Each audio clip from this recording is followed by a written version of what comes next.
Hello, Andrea. Good afternoon, everybody. Good afternoon, everybody. How fantastic to be here in the beautiful West Yorkshire sunshine. See, absolutely extraordinary. Lovely to see you. It must be the safest place in West Yorkshire here.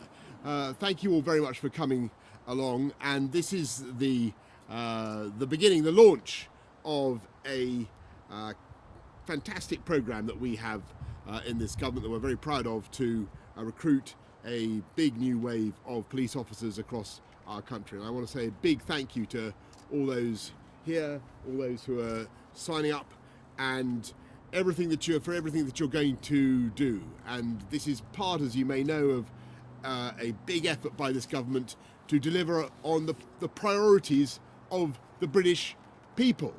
And as you may have seen yesterday, I hope you saw it, there was a big announcement about more spending for the NHS, 20 new hospital upgrades on top of the 34 billion that we're putting in to the NHS of new money.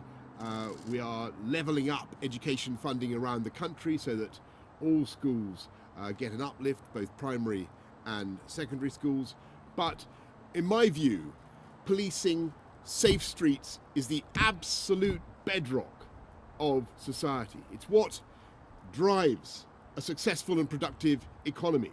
It gives people the confidence to invest, to improve their neighbourhoods. Safe streets are absolutely vital for our country, and it is you in the police who are delivering safe streets. And I absolutely want to thank you from the bottom of my heart for what you do. I used to be Mayor of London, and I was effectively I was Police and Crime Commissioner for London, and I know the incredible work that the police do. And the most important thing I think politicians can do is back the police, give you the top cover for what you do, whether that's ensuring that you have the proper legal protections for important things like stop and search, or above all, making sure that you have the funding that you need. And this programme, as you know, is just the beginning, the first 6,000 of a programme to recruit 20,000 more police officers. And are you guys new recruits? Fantastic. Thank you very much for what you're doing. Thank you. And they're always learning the caution. You know the caution. You know what you have to say when you collar someone. You do not have to say anything. Is that right? But anything you say. No, but if you fail to mention something which you later rely on, hang on, let's get this right. Can you remember it? They all know it. Which you later rely on in court, may be taken into account. Anyway, you get the gist. And it's part of the training of the police in a law-abiding country that we know people's rights and we give them their rights. And it's part of the trust between the public and the police. And it's absolutely vital that the public has that trust in the police. And I think the police in our country have a unique relationship with the public. It's quite unlike what you find in many other countries around the world. And I'm immensely proud of the way we do it and of our record in bringing crime down. And we want to go on, as I say, to recruit another 20,000 officers in this country. And I hope you think that that is the right thing to do. And yes, of course, I understand that crime is changing and crime is now a lot more online. But I think people in this country want to see police officers out on the streets, spreading that sense of reassurance, making sure that everyone in their neighbourhood feels safe and looked after, and we are going to insist on that. And this first push will cost, as Sajid Javid announced yesterday, £750 million for the first wave. There will be more to come. And I just want to make a quick point about spending money in this country, which is that there are some people who are now suggesting that we should spend £1 billion more a month, not £750 million, but £1 billion more a month to stay in the European Union beyond October the 31st. And I have to tell you, I don't think that would be a good use of public money. and I'm going to make sure that we don't have that unnecessary delay. And I'm going to do everything I possibly can to make sure that this country comes out of the EU on October the 31st. But unfortunately, Parliament voted yesterday effectively to scupper our negotiating power and to make it much more difficult for this government to get a deal. So what I want to do now is to really give the country a choice. We either go forward with our plan to get a deal, take the country out on October the 31st, which we can, or else somebody else should be allowed to see if they can keep us in beyond October the 31st. And I have to tell you, I don't think that would be the right way forward. And I think if people really think that this country should stay in the EU beyond October the 31st, then that really should be a matter for the people of this country to decide. Because at the moment, what Parliament is voting for, or Parliament voted for yesterday, was a system by which the EU itself would decide how much longer we had to remain in. And I, for the life of me, cannot think that is the right way forward. So all I can say, and I hate banging on about Brexit, I don't want to go on about this anymore, and I don't want an election at all. I don't want an election at all, but frankly, I cannot see any other way. The only way to get this thing done, to get this thing moving, is to make that decision. Do you want this government to take us out on October the 31st, or do you want Jeremy Corbyn and the Labour Party to go to that crucial summit in Brussels on October the 17th, effectively hand over control to the EU and keep us in beyond October the 30th. I think it's a no-brainer. I'm sorry to bring this painful subject up this afternoon, but that is the reality of what we face. And for me, there can be only one way forward for our country. I think what the people of this country want us to see is the government of this country focusing not on Brexit. That's been going on for 3 years. I think the people of this country want to see us focusing on their priorities and their needs. And I think they want to see people like you serving police officers, men and women, being allowed to get out on the streets and do your job. And they want to see a government that funds you properly and allows you to get on and do that and directs all their attention and all their concern on that priority. And I can tell you that is what I want to do. But we must settle this EU debate. We must come out of the EU on October the 31st, and then I want to get on and deliver all the priorities of the British people. And as I say, policing, making our streets safer, that comes first, and that is the top priority of this government. So thank you all very much for what you're doing. I'm sorry to have tested you on the caution and got it, and myself got it wrong, but you are going to go on. You guys have fantastic careers as police officers, and it's a wonderful, wonderful job, and I know that you will find it immensely rewarding. Thank you all very much for coming along this afternoon. I think I'm going to take some questions from the media. There they are. They've been patiently waiting at the back. I'm going to go to Andy Bell of Channel 5. And then Paul Brand of ITV. Andy, are you there? Yeah, I'm here, Prime Minister. Hello.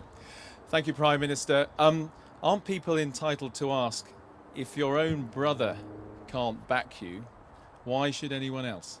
Well, actually, my own brother, as you'll have seen from what he said this afternoon, well, first of all, I want to pay great tribute. Andy's asking about my brother Joe, who's a fantastic guy and was a brilliant minister for science, for universities, did a fantastic amount of good work for us, for this country in that area. Now, Joe doesn't agree with me about the European Union because it's an issue that obviously divides families and divides everybody. But I think what Joe would agree is that we need to get on and sort this thing out.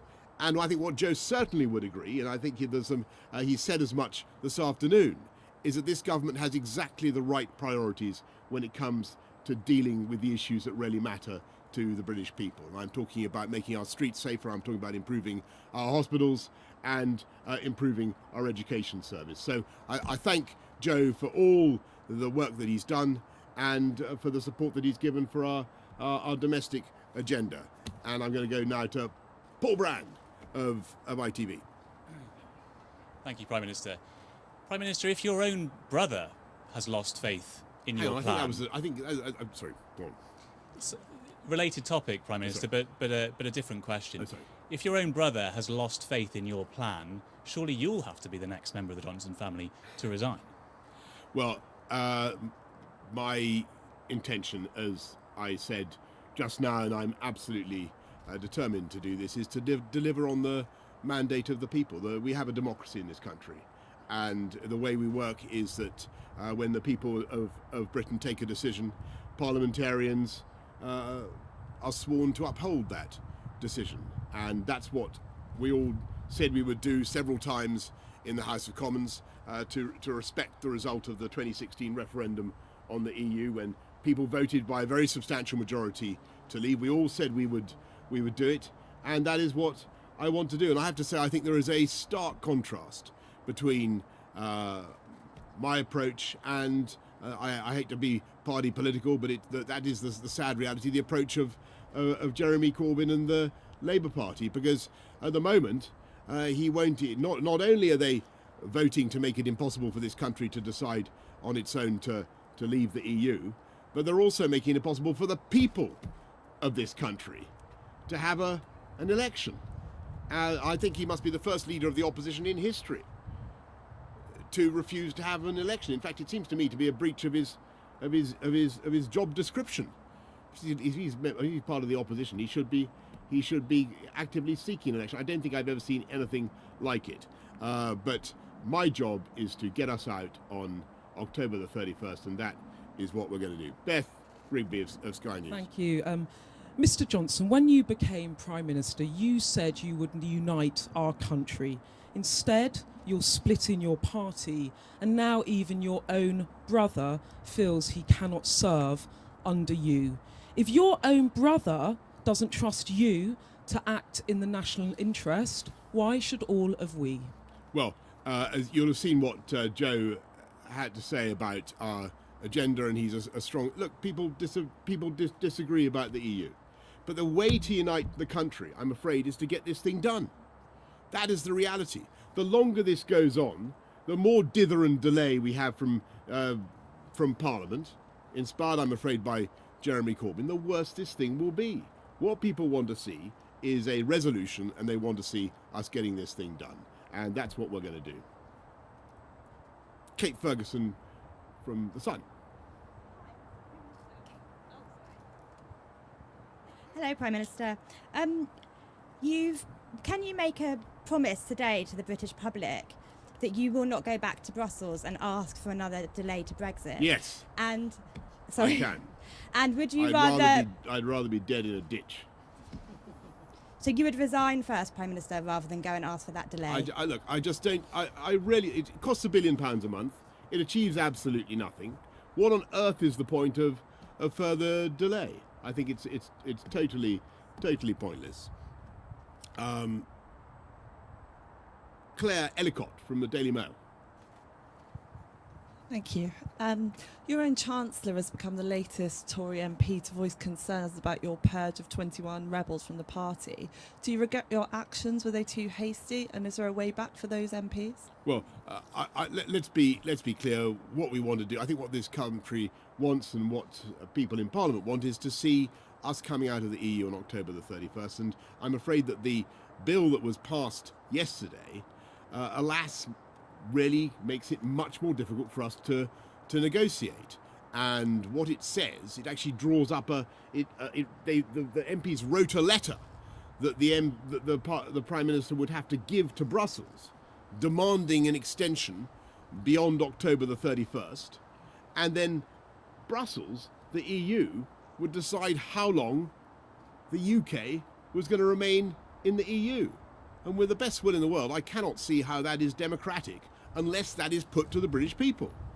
I think if that is really what Parliament wants, to give the EU this power to keep us in the EU themselves, and to scupper the negotiations, then I think there should be a clear choice for the country, and we should decide who do you want to be at that crucial summit on October the 17th. Do you want Jeremy Corbyn going there with his plan to extend and delay and keep us in the EU forever and a day, or do you want to settle this thing, bring us all together, and deliver on the mandate of the people? And that is what I will do. So for me, that is very, very clearly the way forward, and that's the point that I made to all my colleagues and friends in Parliament. And no one, of course, discipline is always tough, but here we are amongst a body of men and women who know that sometimes you have to administer discipline, and you have to be very clear about your message, and that's what we're being. So Kate Proctor in the Guardian, from the Guardian. Thank you, Kate Proctor from The Guardian. Prime Minister, exactly when are you going to hold an inquiry into Islamophobia in the Conservative Party that you promised to do on live television? Well, we are going to have as I think Sajid Javid and I agreed, we're going to have a general inquiry into all manner of racism and hate crime as soon as that can be got underway. But I have to tell you, we have a zero tolerance policy towards Islamophobia and all manner of hate crime and prejudice in the Conservative Party, as you can imagine.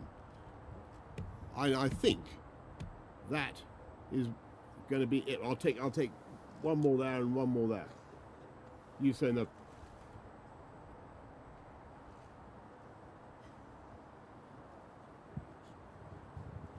Dennis Staunton from the Irish Times.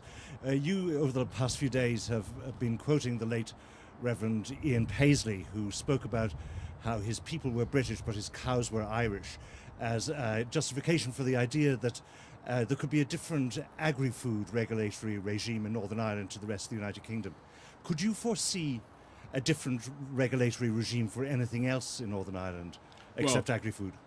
Well, you're right. That was what Ian Paisley said. He said that of Northern Ireland, he said the people were British, but the cattle were Irish. And in that idea, there is the germ of a solution to the question of cross-border frictionless cross-border movement across the Northern Irish border. We do want to minimise all theoretical checks as well as practical checks. We think all practical checks can, of course, be taken away from the border. There's no need for, and the UK will not be instituting any border checks of any kind in Northern Ireland. But we also think there is scope for recognition of the practical reality on the ground in the agri-food sector in Northern Ireland. And but any extension, all that, it depends entirely. I've got to be and indeed whether it could be extended to any other sectors, that depends entirely on democratic control by the people of the United Kingdom. Do you see what I mean? That's the crucial thing. I'll take one more. Yes. Thank you very much. Thank you. It's Jessica Shankelman here from Bloomberg News. You've talked today, Prime Minister, about the need for trust. And Jeremy Corbyn says he can't trust you to hold an election before the Brexit date and before the EU Council. Can you today give a commitment that yes. you would... Right. Well, is that his line today? Aha. He can't... Right. This is a new one. If I understood it correctly, you just said that the leader of the opposition says he cannot trust me to hold an election before Brexit. Right. Well, I said about 5 times in Parliament. How many times I have to say it? We want an election on October the 15th. October the 15th, and indeed, earlier if he wants. Let's crack on with it. I really don't see how we can have a situation in which the British ability to negotiate is absolutely torpedoed by Parliament in this way, with powers of the British people handed over to Brussels so that we can be kept incarcerated in the EU without that actually being put to the people in the form of of a vote. And time and time again, Jeremy Corbyn. Don't worry, I'm going to end very soon. You're right. Oh, that's right. I'm so sorry. Okay, I think that is a signal for me actively to wind up. Okay, time and time again, Jeremy Corbyn has said he wants a vote, and he said he wants an election, and here he is. He's got an election absolutely being offered to him, and for reasons I don't quite follow, he seems to be opting out. I leave you to speculate as to why he may be reluctant to do it. But it seems to me if he wants to avoid a no-deal Brexit, or if he wants to avoid a hard Brexit, then he should believe in himself to go to Brussels on that crucial summit on October the 17th and sort it out. That seems to me to be the obvious thing. But I think what we should do is have an election and decide who goes to get there. Okay, folks, thank you all very, very much.